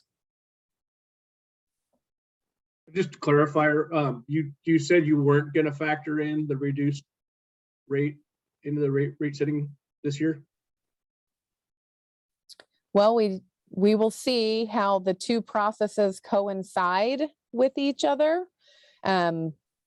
and if the timing works out. We still have pieces to work out on both ends. It would be great if we did. I would say that if we go for implementation, ideally with the reduced rate, it would be a January 1st of 2023 start. So we Okay. would start with the full calendar year. We would still need a number of months to build up that program and get contracts in line. So any rate implementation, that's what we would need to consider. If we can okay, get thanks. it faked. I guess I missed the timeline for when Yeah. it was kicked off. So Yeah. thank you. Also, Vinod, we can, lowering rates versus implementing programs is an approach that's often used too. So if there's an overabundance of revenue in the system, you could use that revenue to implement and buy a new program. So that's part of what we're looking into in terms of evaluating where those two things are coming together. And if the stars do align, it might be a good opportunity to look into how we could implement something like that. It would be the same thing with the food waste that's being implemented now. Essentially. Yeah. Yeah.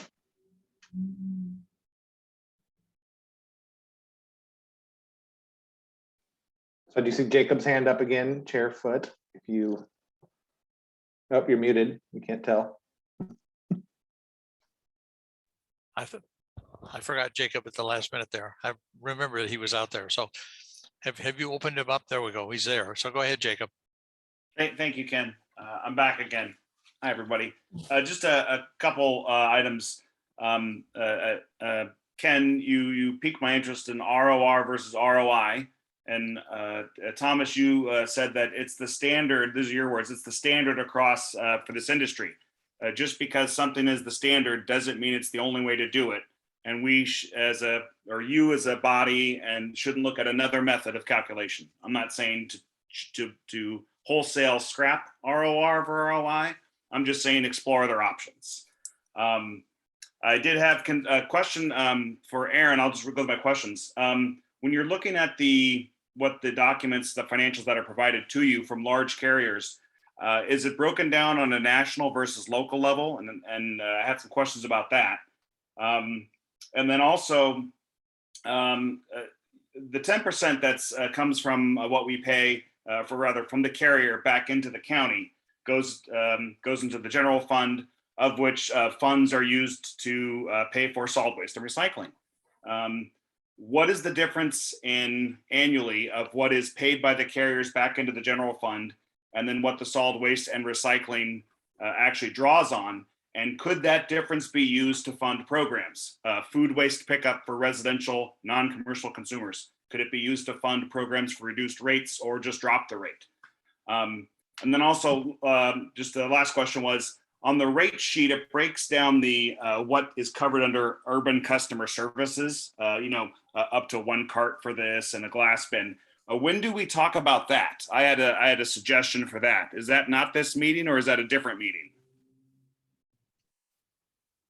Okay, I'm going to start with question 1.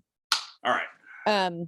So the detailed cost report, what they do is they report to us all corporate.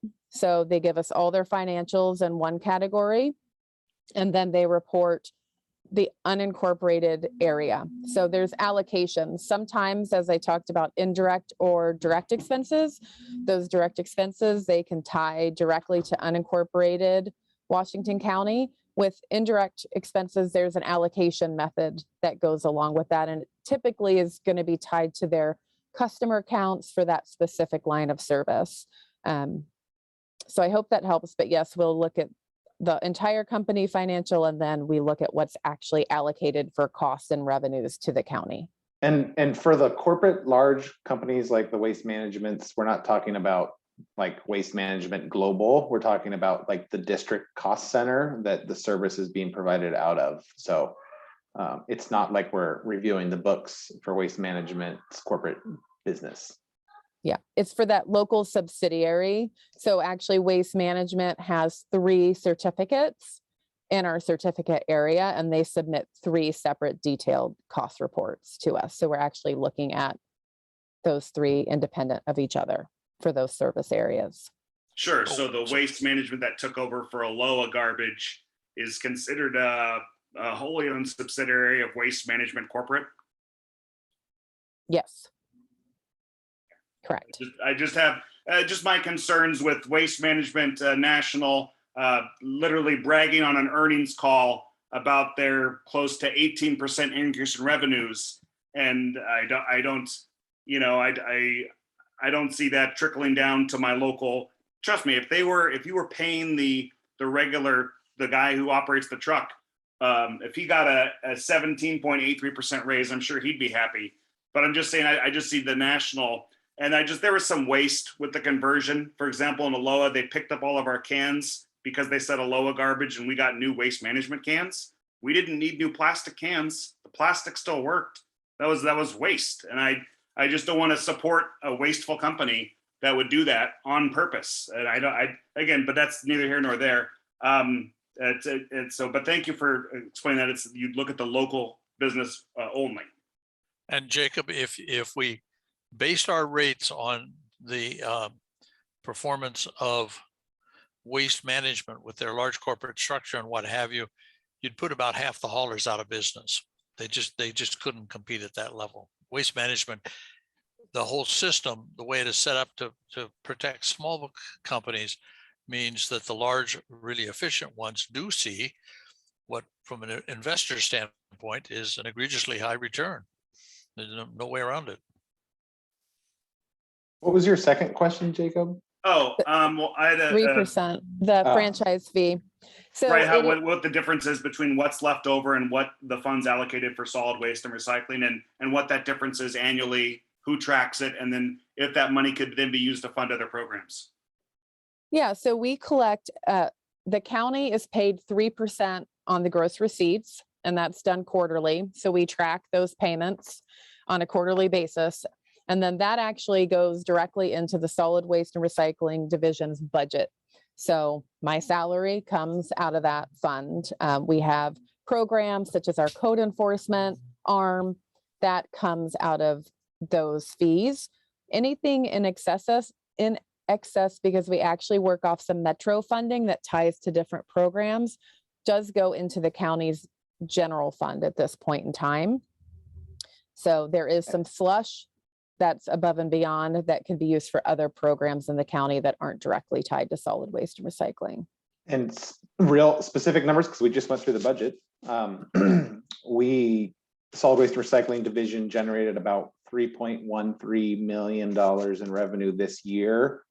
74% of that was from franchise fees from both disposal sites and haulers, which is about 50-50. And then also from grant funds received from Metro at about 24%. So we returned about, and our operating budget was about $2.6 million. So I think we returned around $500,000 to the general fund this year in our budget, or we're anticipating that for the fiscal year starting July 1st, 2022. Okay. And we always, Jacob, we always advocate for excess funds collected from the solid waste system to be spent on the solid waste system. But of course, there's a variety of priorities in the general fund programs throughout the county. And so there's lots of competition for general fund revenues throughout the county based on priorities set at the board level. Oh, sure. Just that initial one about the low cost, I believe it was close to 600,000 when looking at 15%. I'm not saying that this would supplement that. It'd be great if those funds could be used for that. And then lastly, my last question was about when you look at the rate table, it specifies on the first page for residential services, urban customers receive up to 2 96-gallon mixed recycling carts for every other week recycling, and 1 red bin for every other week glass, and then 1 60-gallon cart for every other week yard debris. And I would like to ask if we could make it, instead of up to 2 96-gallon recyclings, if it could be 2 recyclings or 2 60-gallon yard debris. So the consumer, me, could choose to have 2 recyclings or 2 yard debris included in my service. So I can speak a little bit to the reason it's structured like that. So DQ has Opportunity to Recycle Act, and it requires certain program elements for jurisdictions of certain sizes. And one of those program elements is weekly recycling service. The county rolled out an every other week recycling service with a larger container versus a weekly service with a smaller container, which is in place in a lot of other parts of the region. And we applied for an alternative program through Metro and DQ. And Metro and DQ would approve an alternative program if we could demonstrate that our programs performed comparatively to other programs with weekly collection frequencies on recycling. So we were able to demonstrate that. There was a study done in 2015, actually by Metro, that showed the unincorporated county performing better than other weekly programs like in Lake Oswego and other communities. So we've demonstrated that over and over again. One of the conditions of approval for us to receive that alternative program authorization is that we offer a second cart at no extra charge for the recycling service. So that's not part of the required approval process for the yard debris. That doesn't mean, Jacob, that there can't be other program discussions and program elements related to yard debris frequency and cart services. And I think what we're looking forward to is having a discussion with the board and this committee and our community about residential food scraps collection service. And I think part of that discussion includes whether every other week frequency is adequate, or whether community members need more access to more extra carts or containers at different price points. So the service, that conversation can't happen this year because the facility in North Plains is still undergoing a construction project that would allow the capacity. But I anticipate we can be back next year at this time, really having that conversation in earnest. Thanks, Thomas. I appreciate that. Yeah. Okay, Jacob, and one other comment, and you're looking at, where does all the money go? We pay, the haulers pay a fairly substantial tipping fee. And I don't remember what the percentage was when I looked at Aaron's chart, but it was one of the 2 or 3 big expenses in there. And it's my understanding that Metro, which has no tax base of its own, supports itself largely on a large chunk of the tipping fee, essentially taking a scoop out of the garbage disposal. And they operate the facility out in Arlington, and they have a lot of presence, but they also support their overhead and a lot of their parks and walks and trails and what have you that they do, beneficial programs, or ones that they perceive as beneficial, and that gets you into another area of politics and how to fund these kinds of things. And so it's not just us with garbage. It's you need to go where the money is, which is where the garbage collection and disposal is generating a lot of revenue. And then you have things that don't generate any revenue that Metro supports, and buying wetlands and what have you. Many people can feel that those should be broken out and voters have to support them by themselves. But in terms of operating a system, you need to it's hard to argue with how Metro has gotten set up, or Tualatin Hills Park and Rec, which both have the same kinds of elements. So just when you roll up your sleeves and get into it, it's a lot more complex than it looks on the surface. Thanks, Ken. Yeah, I concede that my view through the slide is myopic. I'm looking at just certain figures presented one way, and I just saw that there was a difference, and I was like, oh, hey, if there's a difference, where's that difference going? And coming from, general funds when you use the word general fund, it just seems very murky. Like that money extra just went in the general fund, so whoever wants it. And I was like, well, we want to use it for food scraps, or we want to use it to help low-income rates. And the sheriff's patrol wants to buy more cars, and people in the aviation industry want the sheriff's department to buy more airplanes. I mean, there's constant calls. And there's a bond coming up for unincorporated Washington County for enhanced sheriff's patrol district for an increase. They need more funds that way too. So the other thing to consider, Jacob, is as solid waste recycling division is a general fund program in the county, we benefit from support services from like our IT departments and our fleet department and our county administrator's office department. So those overhead cost charges are different. If we were actually established as a special fund, our overhead would go up because those costs that we are incurring out of general fund programs would be charged and billed directly to us differently. And so that might change the equation in terms of how much excess revenue there would be in the system. So it is a very complex internal budgeting equation that the county's doing, but I totally hear what you're saying. And solid waste system revenue is a traditional general fund generating program for many jurisdictions. So a lot of cities are actually funding police and fire programs and services with general fund, and they don't really invest back into solid waste programming like the county is. Well, thanks for your time, everybody. Anybody, Yeah, thanks, any other Jay. questions? Have I missed anybody? I see Beth has her hand up in the audience. Okay, Beth, you're on, I hope. Good evening, Beth Vargas Duncan with the Washington County Haulers Association. I didn't know exactly when was the best time to interject, but I wanted to start off because I'd be remiss if I didn't thank Ken Foote personally for 15 years of chairing this committee. So that's by far and above the most important thing I think I have to say. But Well, thank I you. also have spent much of my personal career working in franchising of utilities and working with local governments, actually mostly for local governments. And the franchise system, I have to say, we shouldn't forget, it does allow rate regulation. That's really important. So while you look at maybe other parts of the country, the fees may be cheaper. It's very apples and oranges because you look at the disposal rates, that plays an important part in our fees. Franchising also does really help with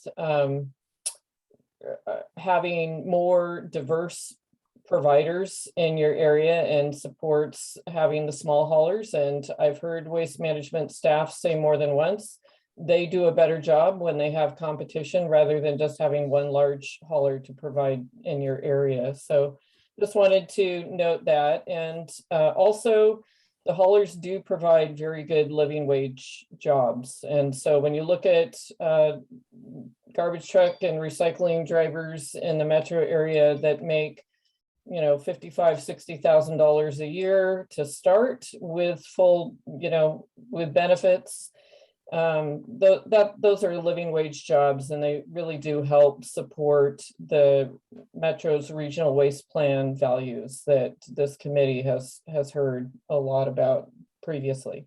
Anyway, I won't talk anymore. So thank you, Ken. Thank you, everybody, for your service, but especially Ken as you retire from the graph. Thank you, everybody. Thank you, Beth. We still have elections. Yes. Okay, I'll talk really fast. So currently there are 2 committee officer vacancies. The chair, which Ken is going to be vacating, and then the vice chair has actually been open for almost a year. And the committee bylaws state that the officer positions are public member positions, and they allow for a 2-year term. The chair is responsible for the general operation of the GRAC, including the establishment of any subcommittees and presiding over the meetings. The vice chair would assume the authority of the chair when the chair is absent. Additionally, the chair and vice chair typically meet with staff the week of the GRAC meeting to go over the agenda. So I did receive 1 nomination for a member to serve as chair and 2 nominations for a different member to serve as vice chair. Plus, if anyone has any additional interest, they can let us know before the vote is taken. For chair, Ashwin, you were nominated. I don't know if you have interest or not. If you do, you can let us know. And then if anyone else has, wants to try it out, and it doesn't necessarily require an in-depth knowledge of the solid waste and recycling industry. Oftentimes, if you've chaired other meetings or if you'd like to gain some experience in facilitating a meeting, it's a good opportunity. As you can tell, our meetings are pretty informal. We're not necessarily held to very rigid rules of order. So if you are, Ashwin, you can indicate so. I'd be like, if not, that's okay too. But I thought I'd start with chair to see if anyone else also might have some interest. Even though it's a 2-year position, it could be shorter. If Or it seems it could be longer. well, then again, it could be years and decades. But so there's always that opportunity as well. The only people that are precluded from holding this office is Tom and Vinod. So anyone else? So the floor is yours, Ashvin. I mean, Ken's a tough act to follow, so that's, but I'm not gonna say I'm not interested. I think it's Okay.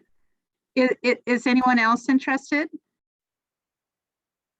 Because If we you're will not need, interested, that's a yes. we will, Ken, you would have to call for a vote. Can we for entertain a each- motion for Yeah, a Mr. motion and then a Ashvin? vote. So would one of the rest of, since he's the only one that's represented, I'll go ahead and make the motion that we elect Ashvin as chair for the next 2 years. Does somebody like to second? I would second that. Thank you. So all those in favor, or does anybody want to comment first? Then all those in favor, or actually it's easier, I've discovered, if all those opposed.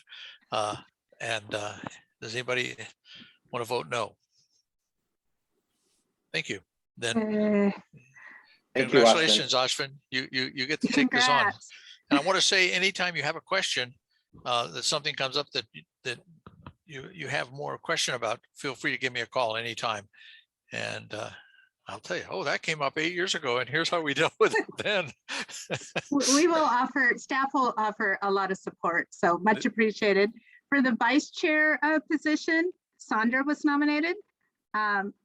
Again, if you would like to be considered, now would be the time to let us know. You accept the nomination, Sandra? Yeah. Although, yeah, okay. And if anyone else would like to also be considered, now would be the time. Okay, I'll move that Sandra be made co-chair or Vice chair. vice chair. And again, we need a second. Seconded. All those opposed? None? Okay, unanimous in both cases. Thank you. Great. Thank you both. I appreciate it. We appreciate it so much. Much and much we look forward to it. appreciated. Thank you. All right, the And- baton has been passed to Mr. Foote. And yes, Ashwin, you can go ahead and deal with this oral communication issue. So our Do we have last any- item on the agenda is oral communication. We still have a couple folks in the attendee pool. Anything else from y'all? Doesn't look like it. Thank you for attending, and thank you for 15 years of fun, and good luck. Thanks, Ken. everybody. Thank you, Thanks. Ashwin and Yeah. Sandra. Thank We you, appreciate Ken. it. Thank Okay. you both. Thanks, Thank you, Ken. everyone. Thanks, Ken. And congrats to the new chair and vice chair. Thank you for attending the April 14th, 2022 Garbage and Recycling Advisory Committee. As I mentioned at the beginning, this was recorded and we'll be posting this to our website within 1 week. Have a good evening, everyone. Thank you. Bye.